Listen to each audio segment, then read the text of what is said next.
Ignored you effectively enough. I mean, you guys were table buddies, weren't you? No, Yeah. it's good.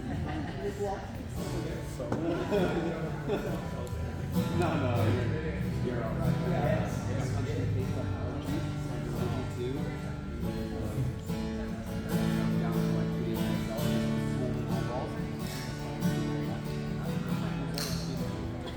It works very well. I'm running out of them. I was actually just crying in the car, so I figured Over the mountains and the sea, your river runs with love for me. I will open up my heart and let the healer set me free. I'm happy to be in the truth.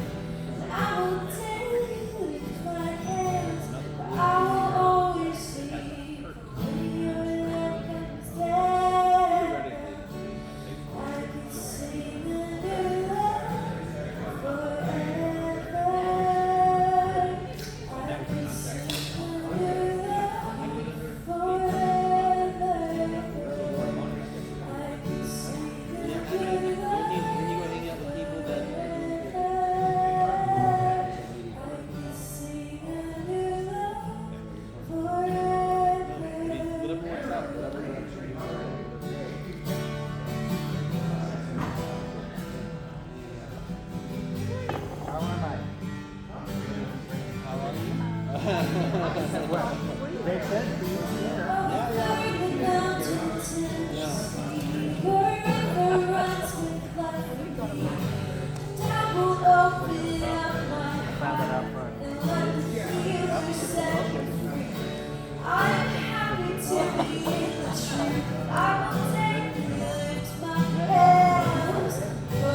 Here's the thing. Yeah.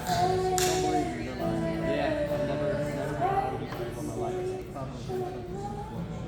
hope so.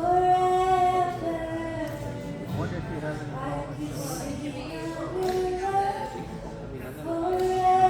any test done for that? We did a inside test stuff. We nailed in blood samples, our stool samples, and came back. It's called biome, and it's like an in-depth microbiome system. It's back into basically all the foods we can eat.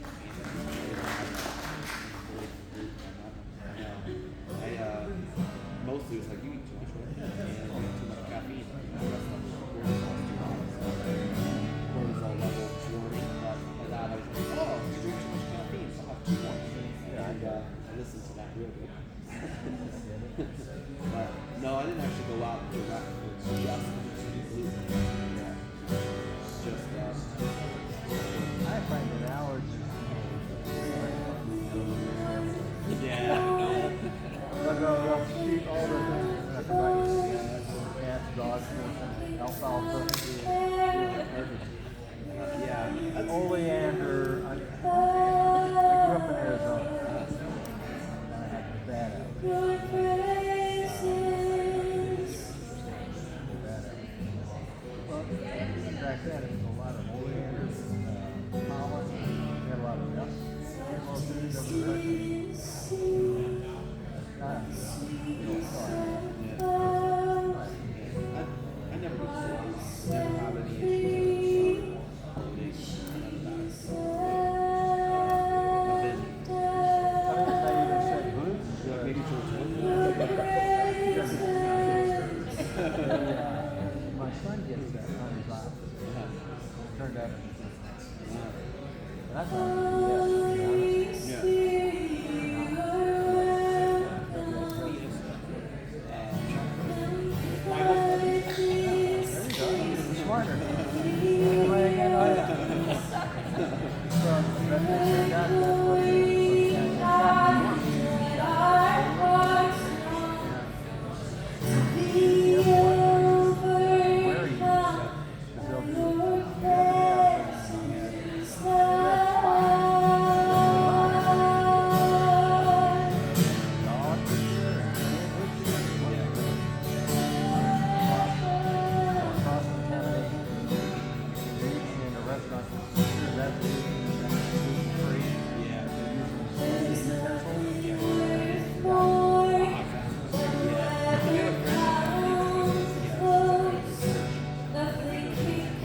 This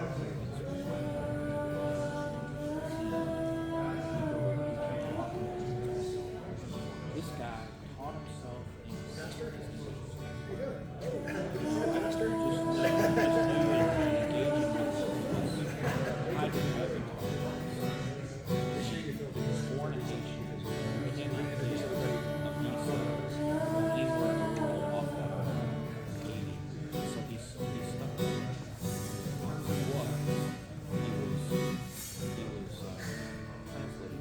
for free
because he said, worry about tripping over or running into the tree and throwing up through it.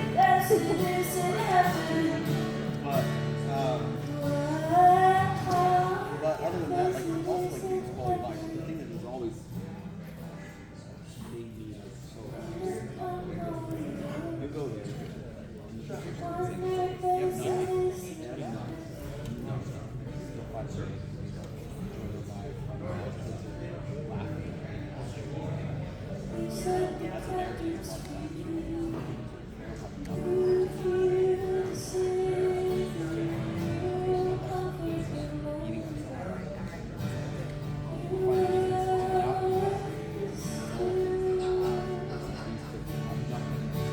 All of these things to be happy. Wow. They can still.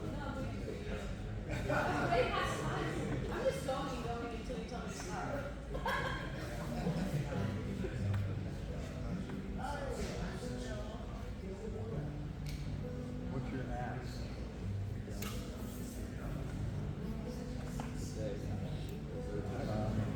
Yes, no, that's The web lady checked us in. That was Heidi. oh, is that? She's the one that works or with him? She's part of the organization for this time. This stuff. She's part of it. Thank you, Christine.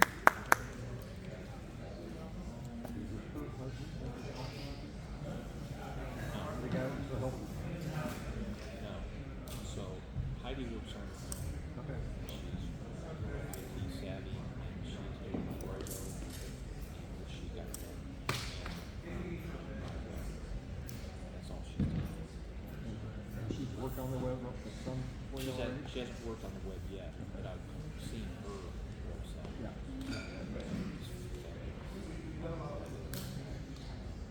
I spent a lot of money on the website. This is split with time. And she made hers in 3 days. So she's very fun. But then I talked to a realtor, Kim. Kim came to his testimony Today? today. I talked to his wife. She was going to refer me to some realtors that are listing their properties. She hasn't gotten back.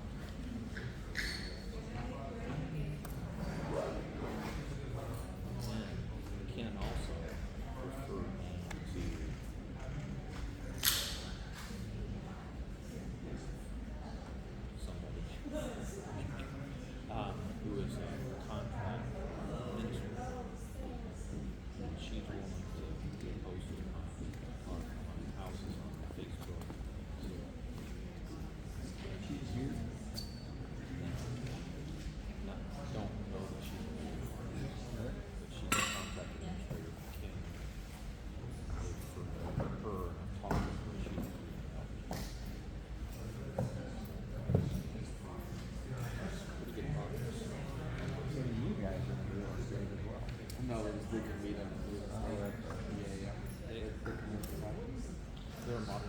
Good afternoon. Thank you guys for coming out. I really appreciate y'all coming to our Kingdom Entrepreneur Business Networking Referral Group.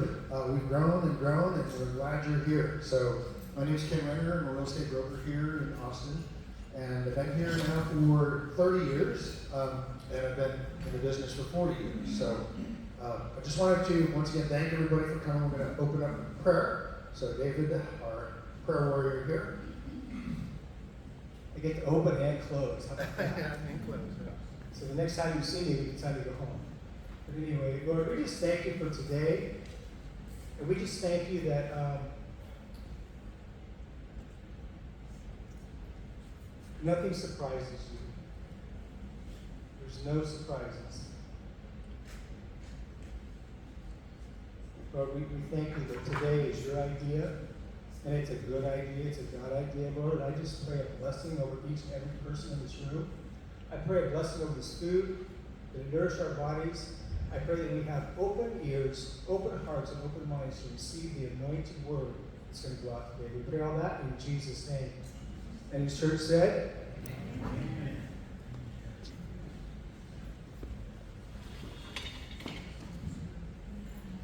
Okay, so a little bit of how this is going to roll. We're going to roll with the changes here. The food came late, so we're going to, instead of start off with eating and fellowship, we're going to end with eating and fellowship. So, but it's going to be amazing because it's Argentinian food. So we have one of our kingdom members here that does Argentinian food. I hope there's some empanadas and tres leches out there. Another thing we have is make sure you fill out these forms right here, because our group is getting so large, we can't do individual introductions like you do at a BNI group, so we're going to do introductions based on these when the time comes, so that, for instance, Phyllis, the roofer, we're going to read her name, what she does, who her perfect client is, and we're going to have her stand rather than you, because to get through all these people, we're going to have to do it this way. So make sure you fill this out. You're going to use this also for your table discussion groups, then we'll pick them up and then introduce the whole group to each other. So you guys, this is a networking group, so if you have, for instance, we got a lot of hail over the weekend. If you need roofs, that's the person you're going to talk to. So keep in mind, reticular activator might be something that you need today. There are a lot of things, awesome things going on in this group, and it's relatively new. It's been around for a couple of years, but really it's just around conference day. But now we're starting to grow. I think God's in a good mood, and He wants to show off. So He has been showing up. And I want to give a little testimony, because it's always great to start with a testimony, and I'm going to give you a major testimony. But first is a praise report. Phyllis, our roofer, she unfortunately had to go through a nasty divorce after 22 years. The only thing they really had was a really nice house that she built up in Georgetown. Really nice house. And so that was the only thing that the only asset that had to be taken care of. She wanted to stay there. And of course the husband left, and he wanted his money. That's all he wanted. And he wanted it back. So the way the court was, the divorce decree was written up, it was very unfair that it was a December close that she had to sell the house. Well, Phyllis had faith that she didn't need to sell the house because God promised her that it was her house. So we exhausted all the efforts that us humans could do to save her house, including, just story after story after story. We got it, we got the loan, no we don't.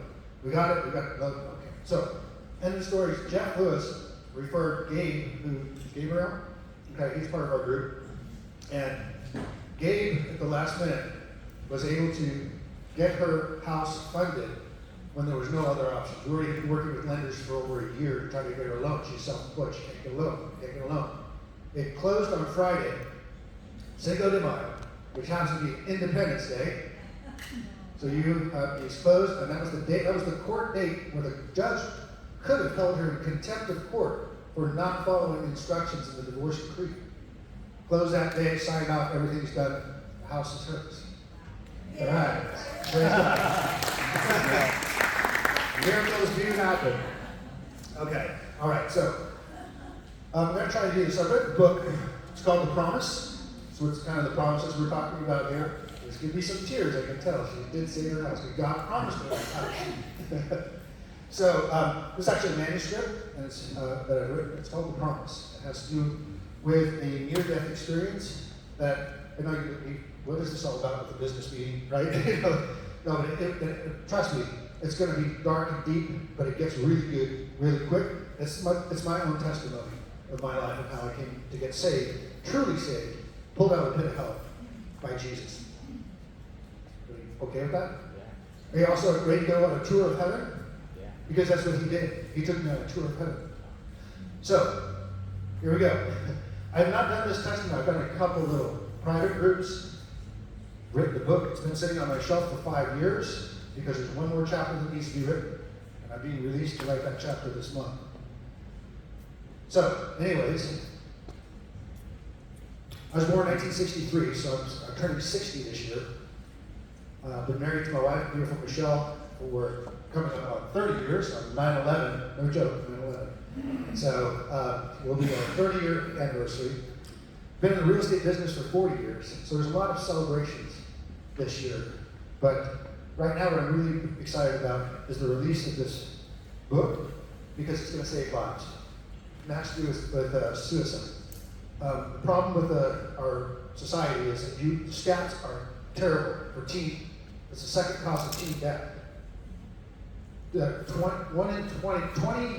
out of 100 teens between 15 and 24 have thought about seriously taking their lives. 9% have actually done it or attempted. So, I know it's heavy stuff we're getting into, but trust me, promise you it's going to get good real quick. So, story about me, I was last of 3 kids. I was born in Kentucky, but immediately moved to San Mateo, California. And in San Mateo, my dad was a corporate attorney just out of the military. Bought a little house in San Mateo for $17,000. That's pretty good, right? It's worth about $1.9. But I grew up in a very bad atmosphere. My parents were raging alcoholics. My dad was a corporate attorney, so as the alcohol flowed, the dinner tables become more like a courthouse. And we had 3 kids, my sisters, and everything. We were just terrified. You know, someone was going to get sent to jail that night, and and he was really good at it. He never lost an argument. And he was an atheist, agnostic attorney who had no connection with God. He did not have. He was mean. He was verbally abusive, sometimes physically. Very abusive to my mother, who also was a raging alcoholic, who buried her sorrows and melancholy based in alcohol. And they never really got into drugs or anything like that, but a half gallon of Almaden wine, a couple tumblers of vodka tonics, that's gonna get everybody around the table getting a little crazy. So everything would turn into a courtroom. It was just getting worse and worse, emotional, distraught. I'm a teen now, going into coming out of middle school, or actually elementary school. My dad decides to get a divorce, so leaving my mom kicked at the curb, so to speak, saying how she couldn't function. She's drinking a quart of vodka a day, smoking 2 packs of Benson Hedges cigarettes every day. She had a lot of joy in her when she wasn't drinking, of course, but she was a very nice person. My dad wasn't. She did like to do some fun things. One of her escapes was to do community acting, right? Community theater, so that she could actually be, she liked to be on stage and do acting. Okay, and there's a reason I bring that point up here. It was her passion. Okay, so as I was entering in my high school years, I was looking for a group to be a part of, and I was 140 pounds, 6'2". Braces, freckles, didn't fit in. So the jocks obviously didn't have anything to do with me. Sorry, Chad. I'm one of the guys you were picking on, I know. So, the geeks were kind of boring, the nerds and stuff. I was more on their side because I was a little more, I was into astrophysics and space and all that kind of stuff. That definitely, it wasn't the crowd. And they didn't really accept me. But there's one group that will always accept somebody, and that's the So I got in with the wrong crowd, started skipping school, doing weed, and ripping off alcohol from the thrifty drugstore, and getting in all kinds of trouble. It was also a form of escape.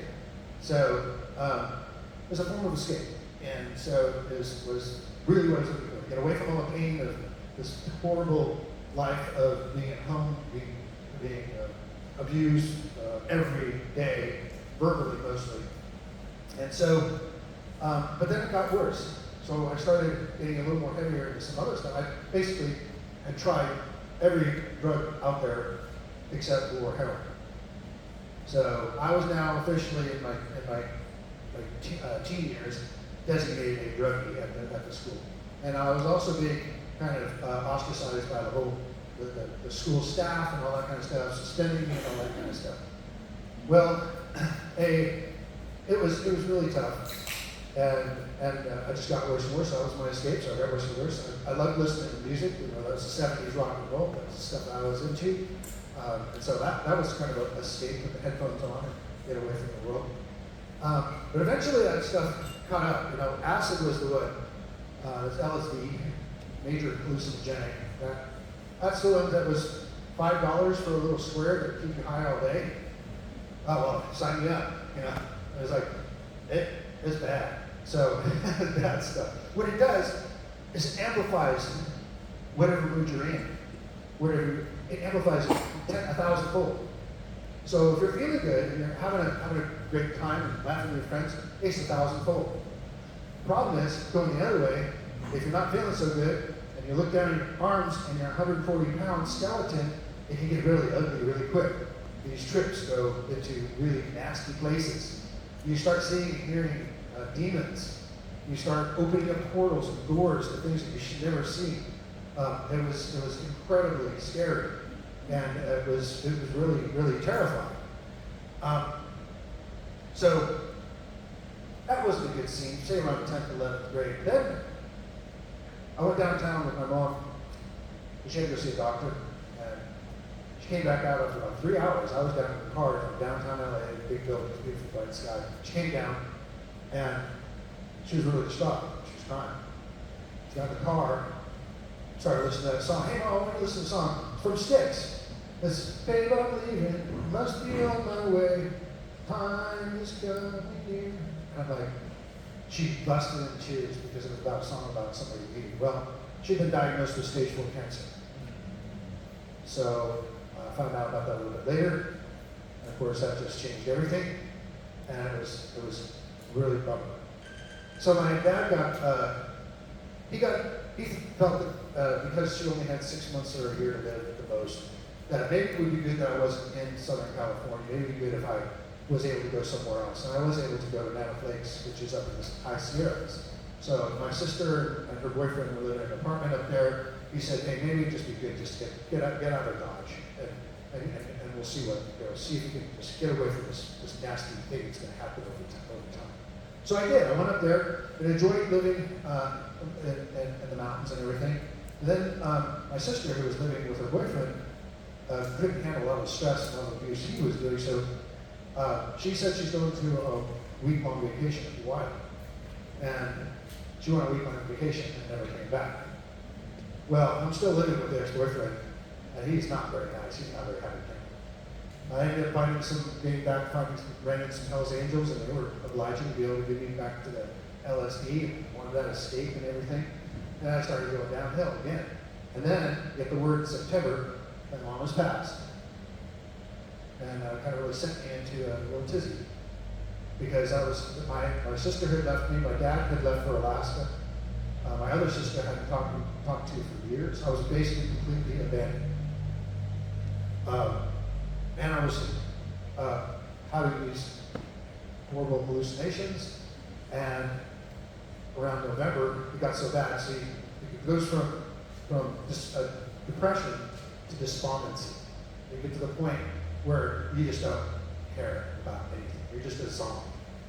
And I was basically saying to myself, I mean, the power in the apartment was going out. It was in November. It was cold, and so I'm just, gone. Everybody's gone. I'm done. Even if I left and killed myself, no one would even know. notice. So I really felt like loving. And I'd made the decision through much tears. Drugs were long gone because I ran out of the refrigerators and the powers turned off because the roommate didn't pay the bills. So I'm like, okay, I'm checking out. I want to go wherever mom is, that's where I want to go. So then I made this plan. I'm not into guns, so I'm going to do that. So okay, how about this? We drive my car 100 miles an hour into a brick wall. That did. I had a 72 Caprice to get that thing up to 120 easy. That'd be quick, easy done. Decision made. So that night, it started to snow. I went in my room, it was dark. I got the car keys in my hand. So I'm going to figure to get up at 3 a.m. in the morning and do this because I didn't want anybody to interrupt my plan. So I was going to do it late at night. So I'm laying there on the floor with keys in my hand, and I cried out to God, heaven, universe, whatever it was at the time, that I had there was no Bible teaching in my family or anything. We didn't. My dad all thought just TV evangelism is all I had. That was all I had. So no relation there. So I cried out and I said, why did you bring me into this place for the last 16 years to let it all end like this? I go, I really want to know why. And I got angry. And I yelled out, I said, whoever you are, wherever you are, I want to know why. And all of a sudden, everything went blank. I'm in a dark room. I call it the hall without walls. And a lightning bolt of power, of a beam of 1,000 suns comes down and hits me and completely illuminates my body. And it was like a spotlight like you'd see in the movies. It was more powerful than anything. My first reaction was, whoa. All of a sudden I'm saturated with this light, and it's a warm light. I could feel it in my bones. I could feel it saturate every cell in my body, giving me healing and comfort and warmth. I could feel it all of a sudden now down at a molecular level. I could feel the warmth of everything. And I stayed in that state for a little while, just I don't want to leave this. And then all of a sudden, I don't know how long it was, but then all of a sudden, beautiful being came down, picked me up, head over here, legs hanging like that. Got my eyes closed. He picks me up, and he just holds me. And he holds me, and he holds me, and he's just pouring love in me. And so I'm like, whoa, who is this? It's the first time I really felt true love. I mean, real, pure, true love. It was my first experience with that. I'm like, wow. And it was like, I just want to stay here in the arms. And so then eventually he stood me up. I'm standing next to him, and not really looking at him, but I can see him out of the corner of my eye. And so I'm looking at him, and I'm going, I felt like an uncle, a really good uncle that's known me all my life, or maybe it was, I call it my best friend. Best friend that's been known me all his life. So here's my best friend. Like he's known me, I guess I've known him, but he knew me inside. So he goes, I want to show you something. I said, sure. So we move, but we move like this. We don't walk. We kind of float. And we're going like this. And he leads me to a garden. This pure, beautiful manicured garden. And it's all in rows. Everything's all in its place. And there's butterflies, bees, and everything. But everything was singing. Everything had a frequency. Everything was at a tune. It was almost like a symphony. The flowers and everything had made their own song. The leaves were vibrating with a frequency. You touch them and they go like, ooh. It just made this beautiful sound. I'm like, wow. The bees, they look at the bees, would be talking to the flowers, communicating as they were pollinating. And the bees had no stingers. The butterflies were as big as plates. And they had these iridescent, LED things going on their wing. Beautiful blue, like Phyllis's shirt, that beautiful blue, dark blue. I'm like, wow, this is beautiful. And so he shows me this garden, and I'm like, that's amazing. And so there were so many. He says everything sings here, everything praises here. I'm like, okay, all right. And then he goes, okay, so I've got some more places to show you. So he takes me down a rocky trail with the pine trees and a babbling brook, and even the pebbles were singing, the rocks were singing. And I don't know anything about the Bible. I don't know, that verse when he says the rocks will faith. If you shut that down, the rocks will start saying, I don't know any of this stuff, None of it. I never read the Bible in my life. So then I'm going through the forest. I'm just noticing the symphony of music and everything was vibrant. The sky was absolutely bright blue, not a cloud in the sky, no wind, perfect 74 degrees. For Michelle, it's 84 degrees. Perfect temperature, no wind. So it was just amazing. Then we go through into a little town. We go through into a town, and there's just like another city, cobblestone floors, cobblestone streets, like older kind of style buildings. There's townhouses, and there's shops, and there's people out there doing their wares. There's a guy, anvil blacksmith doing his thing. They were just doing their work. Kids were running up and down the street. So it was really a pleasant scene. And then I came to a courtyard, and there was a big fountain. And the fountain was filled with jewels and all kinds of, the water was like raining like rainbows. So it was absolutely gorgeous. And so I'm like, that's amazing. And he goes, I have someone to introduce you to. I said, oh, okay, great. So we go down one of these streets, and up to the left, I see this big marquee that says, Barbara. I go, oh, well, that happens to be my mom's name. So we go in, and I'm walking into the lobby, and there's hundreds of people here, all going to see her. And then he would say like this, and I'm walking next to my best friend, and they're going, oh, he's here, he's here, he's here, he's here, and look who he's with. The big guy, the tall one. And so I was like, like this, how do they know me? And he explained later, but he's like, they don't knew me, and I'm like, yeah, there he is.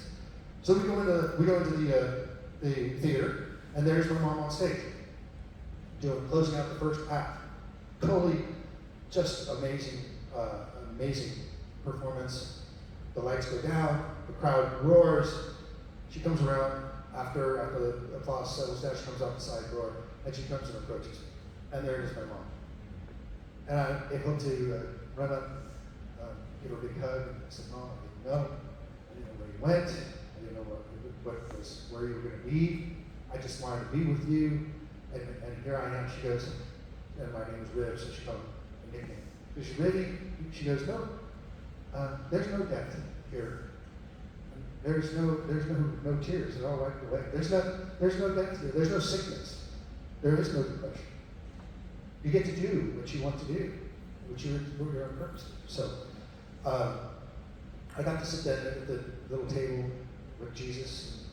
Of course, I didn't know it was Jesus at the time, with my best friend, and got to have a conversation with her and told her how much I missed her. She told me how much I was loved. She goes, all these people here, they're all your relatives. Passed on by. Oh, okay. So she gets back up on stage, she finishes out the act. She says, if you can come here anytime. I said, great.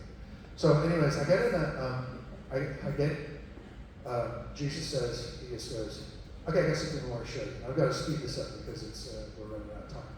But it's important because this is really, we're talking about some hope, and we're going to do a prophetic act at the end. So he takes me, he shows me a mountain, like Mount Shasta. And he goes, we're going there. All of a sudden we're there at the lake, beautiful lake. He goes, yeah, watch this. He takes a stone, and he throws it into the lake, and all of a sudden there's like these rings going in color and beautiful, rainbow colors. I go, what's that? He goes, those are rings of hope. He starts with this, and he goes out. And he goes, those rings go on for eternity. He goes, now you throw it. So I throw a rock. And all of a sudden, there it is again, the rings of hope. He goes, yeah, you can do that too. And then he saw the rings going together as they merged, as they went across the lake, his and my rings. And he goes, see, you also have my back, my support in this. Because I'm eternal. Your hope will go on forever. It's like, wow, heavy stuff. So right then, he goes, I got something else to show you. I'm like, okay. So he goes up to the top I go up to the top of the mountain, Mount Shasta. I'm sure there was something down the Cascades. It's just beautiful. I knew where I was, somewhere in Northern California, what it looked like. And I could see forever. I could see all the way to the ocean. I could see all the way to the desert, all the way down the valley. And he goes, I've given you a vision to see far. But I've also given you a vision to see in the past and in the future. Really? Okay. All right, that's awesome. So then he, looking off in the distance, and there's this, what looked like a bulbous, like a concert thing going on, like a concert show going on. I said, what's that? Instantly, we were on a cliff overlooking we're overlooking this huge valley, and there was this concert going on, but it wasn't like a rock concert or worship concert here. It was way, the light show was off the charts. It was really God's throne, is what we were seeing. So I'm sitting next to him on this ledge, and he's just enjoying the show. Lights, you can see light in his face, and he's just enjoying the show. And I saw this big giant parade of people walking by. I mean, it was like crowds, deeper and deeper. Started off in the distance to the left, and then went all the way around to where this concert was going on. And so I could hear the voice coming from the stage was, "I love you. You're beautiful. You're beautiful. I love every single one of you. You're my children." It was just, it was megaphone. It was God speaking to this big crowd. And so I'm looking at this long string of people, big giant crowd. It got bigger and bigger all the way it ran around.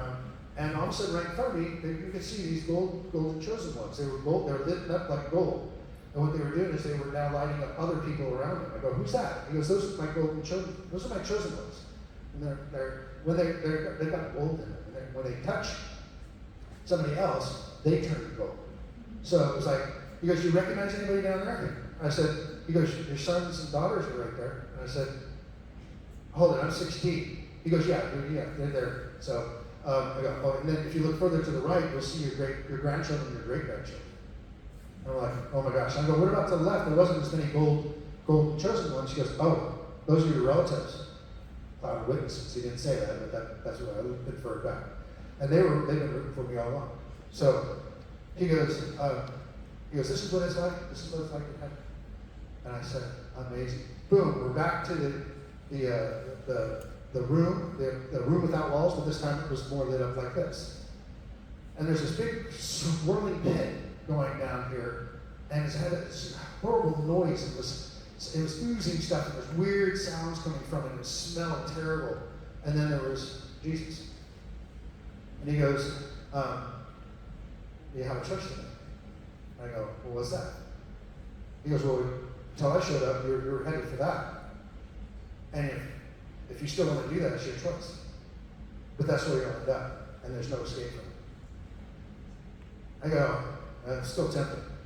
But then it was like, so then, or you can go back there. I've got things for you to do. I said, "I don't want to go back to that apartment. I don't even want to go there again. That's all that's special. I don't want to go there." Because you're going to need to go back there. Because I go, "Why?" He goes, "You know what, Rivi?" He goes, "You've hit bottom, and the only way from here is up." So he said, "Just have faith in me and believe me, and I will show you the things that beyond you ask or imagine in your life. Things that you would never imagine that will happen to you. If you choose the pit, it's all over. If you choose life, if you choose me, you can have more than you can even ask or imagine, but you only have to believe." I said, "Really?" He goes, "I promise."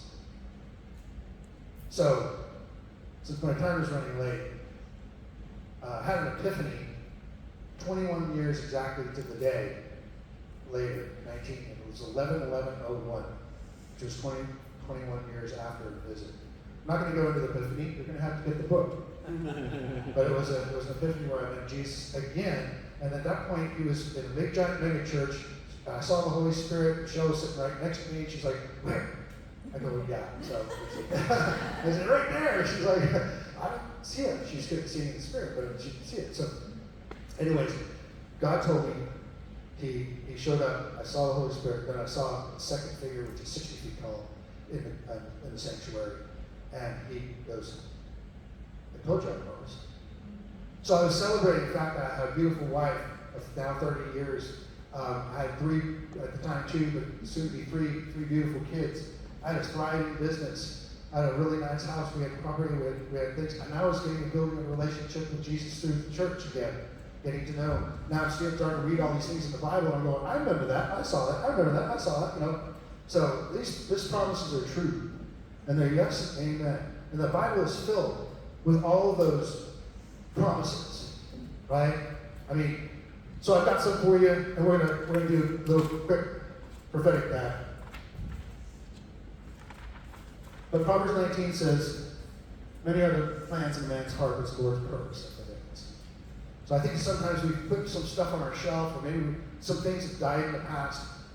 We need to activate those things and bring them down off the shelf. As entrepreneurs, there's many plans. But the Lord's purpose that prevails. And this is a great one. Delight yourself, Psalm 37:4. Delight yourself also in the Lord, and He shall give you the secret petitions of your heart. So what He's asking for you today, as we go home or even in this room, is to start asking, what were those secret petitions that you've had? Maybe you put them on the shelf. Maybe it's a book. Maybe it's a ministry. Whatever it is, it's time to pull them back off the shelf because God wants to use them. And so, this is the one that really gives us a blueprint on how to do this. Because you all have heard it, but I think people always stop at the first verse. But it's 20 and 11, and 12 and 13.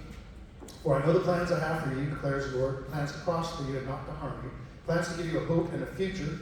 Then you will call on me and come and pray to me, and I will listen to you. Call first, and come and listen to you. But then he goes one more step. You seek, then you will call on me and pray to me, and I will listen to you. You will seek me and find me when you seek me with all your heart. I will be found by you, declares the Lord.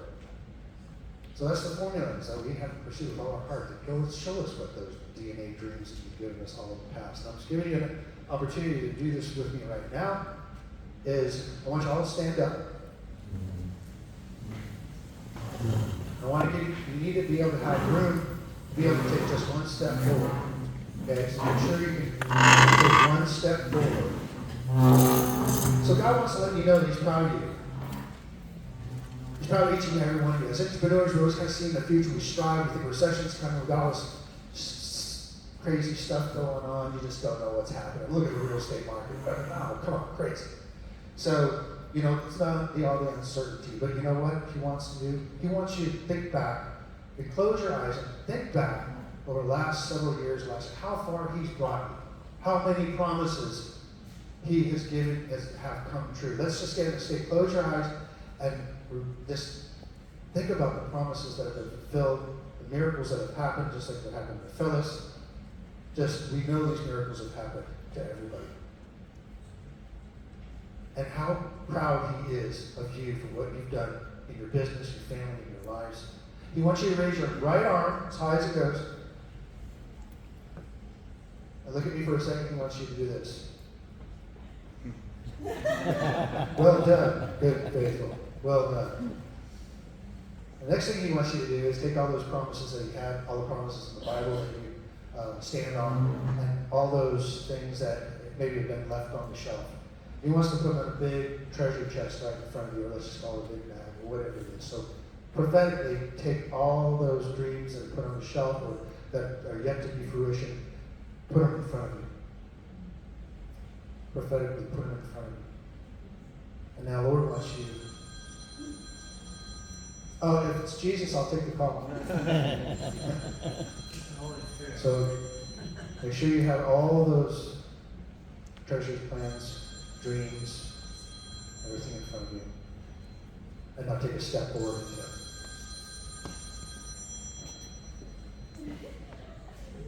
Thanks, my name's Ken Renner. I appreciate you coming out. We're out. Let's eat. David's going to say something. You're welcome. Oh my gosh, the food out there is amazing, and I've already prayed for it. Okay. So go grab your food, and when you come back while you're eating, get to know everyone at your table, and use your little one sheets to cheat sheets, if you will, to get to know each other, and then we'll do introductions in a bit. Tres leches. Again, I'm Gary. Hi, Gary. How you doing? Good to see you.